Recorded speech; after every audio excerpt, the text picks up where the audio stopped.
दशम सामाजिक विज्ञान। दो विश्वयुद्धों के बीच रूसी क्रांति और महामंदी। भैया बहनों, आइए हम आज इतिहास के पन्नों को पलटने का प्रयास करें। आखिर क्या घटनाएं घटित हुई हमारे इतिहास के उन पन्नों में, हम देखने का और समझने का प्रयास करेंगे। भैया बहनों, हमने आपको पिछले कालखंड में प्रथम विश्व युद्ध इसके बारे में बतलाया था। आज हम चर्चा करते हैं दो विश्व युद्धों के बीच रूसी क्रांति और महामंदी। भैया बहनों, पृष्ठ क्रमांक 99 निकालिएगा। तो आइए हम दो विश्व युद्धों के बीच रूसी क्रांति इस पर चर्चा करते हैं। तो जैसा कि भैया बहन मैंने आपको प्रथम विश्व युद्ध, जिसमें मैंने बताया कि 1914 में प्रथम विश्व युद्ध की शुरुआत हुई थी और 1914 से यह युद्ध प्रारंभ होकर 1918 तक यह युद्ध लगातार चलता रहा है। भैया बहनों, इस युद्ध में हमने देखा कि लोग पहले बढ़ चढ़ कर के भाग ले रहे थे, लोगों को बहुत आनंद आ रहा था और सभी देश अपनी संपूर्ण ताकत, धन, पैसा, अस्त्र शस्त्र सब कुछ मात्र युद्ध और युद्ध में झोंक दिया था।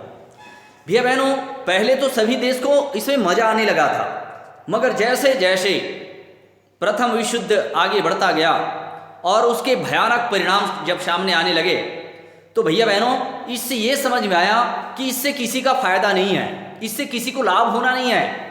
किसी का पति, किसी का बेटा, किसी का पिता कहीं ना कहीं वह युद्ध में या तो मारा गया या अपाहिज होकर, घायल होकर लौटने लगा। फिर उससे अपार जन और धन की हानि हुई। भैया बहनों, प्रथम विश्व युद्ध की जो लड़ाई है, विश्व के इतिहास में इसके पहले कोई भी लड़ाई, मैं कह रहा था कि रामायण और महाभारत काल में भी जो लड़ाइयाँ लड़ी गई वो इतना भयानक नहीं था, क्योंकि उस समय आधुनिक अस्त्र शस्त्र नहीं थे। उस समय की लड़ाइयाँ तलवार, गदा, भाला, इस तरीके घोड़े, हाथी, ये उस समय उपयोग में आया करता था। परंतु भैया बहनों, हम प्रथम विश्व युद्ध में देखते हैं आधुनिक अस्त्र शस्त्रों की ऐसी होड़ लगी थी।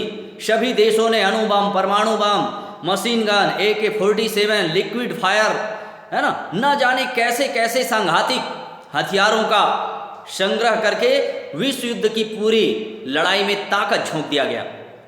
और इसका परिणाम जब सामने आया तो इससे पूरा विश्व कहीं ना कहीं मन ही मन सोचने पर मजबूर हो गया कि आखिर यह लड़ाई किसके लिए, मानव समाज के लिए खतरा उत्पन्न हो गया। भैया बहनों, और जैसे जैसे युद्ध समाप्त होने लगा वैसे वैसे पूरे यूरोप में एक क्रांतिकारी लहर उठी, जिसने पुराने राजघरानों, पहले राजाओं महाराजाओं का बोलबाला हुआ करता था, फिर तानाशाही राज व्यवस्थाओं को उखाड़ फेंका। इसकी शुरुआत हम देखते हैं मार्च 1917 में रूस की क्रांति से हुई, जब वहां के सम्राट जार निकोलस, वहां की जनता ने अपने ही सम्राट जार निकोलस के विरुद्ध आंदोलन कर दिया कि नहीं, हमें ऐसी लड़ाई नहीं चाहिए, हमें युद्ध नहीं चाहिए। और वहां की जनता अपने सम्राट के विरुद्ध खड़ी हो गई। परिणाम स्वरूप भैया बहनों, जार निकोलस को अपनी गद्दी त्यागनी पड़ी और धीरे धीरे यह जर्मनी, यह जो लहर है, जर्मनी, ऑस्ट्रिया हंगरी, बुल्गारिया, तुर्की आदि राजघरानों को धराशायी करते चला गया। यहां तक रूस में अक्टूबर 1917 को एक और क्रांति हुई, जिसके द्वारा वहां साम्यवादी सरकार बनी।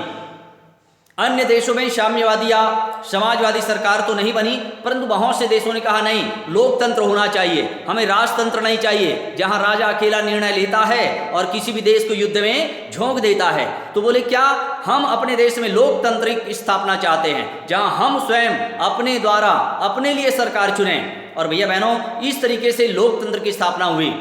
जर्मनी में वाइमर संविधान, वाइमर एक जगह का नाम है भैया बहनों, जहां पर बैठ करके एक संविधान की रूपरेखा बनाई गई और जिसे लागू भी किया गया, जिसके तहत हर वयस्क महिला व पुरुष को, चाहे वह अमीर हो, गरीब हो, निर्धन हो, चाहे वह किसी भी जाति का हो, धर्म का हो, संप्रदाय का हो, उसे चुनाव लड़ने का व वोट डालने का अधिकार मिला।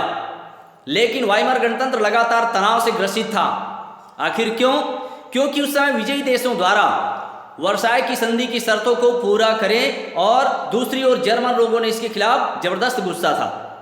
वर्साय की संधि, जैसा कि मैंने आपको पिछले कालखंड में, पिछले वीडियो को जरूर आप एक बार अवलोकन करेंगे भैया बहनों, मैंने बताया था वर्साय की जो संधि हुई उसमें क्या कहा गया कि युद्ध के लिए कौन दोषी है? बोले इसके लिए जर्मनी दोषी है। उस पर सैनिकों की सीमा तय कर दी गई, उसको बहुत बड़ा हर्जाना राशि देना पड़ा, यहाँ तक उनको कई प्रतिबंध लगा दिया गया।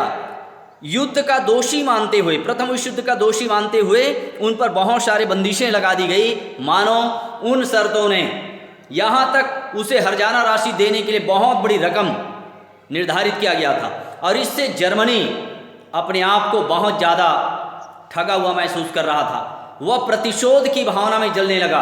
और भैया बहनों, इस तरीके से देखते हैं कि धीरे धीरे जर्मनी में भी अब कहीं ना कहीं युद्ध के बाद वहाँ के लोगों की सोच में क्रांति आने लगी, परिवर्तन आने लगा। तुर्की में पुराने ओटोमान सुल्तान जो मुसलमानों के खलीफा मानते थे, उनके वो राज्य की जगह क्या चाहते थे?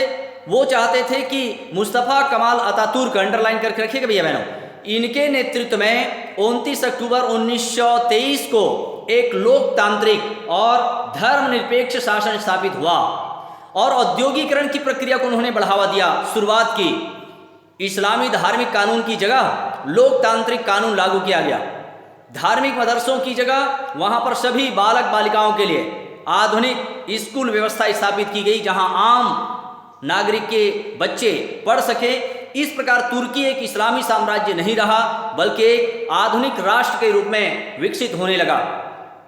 बच्चों, सन 1929 में विश्व भर में आर्थिक मंदी का दौर प्रारंभ हुआ, जिसके कारण विश्व के अधिकांश देशों की अर्थव्यवस्था प्रभावित हुई और बेरोजगारी तेजी से बढ़ने लगी। जर्मनी में इस मंदी और वर्साय की संधि के तहत हो रही हानि के कारण आर्थिक संकट गहरा गया।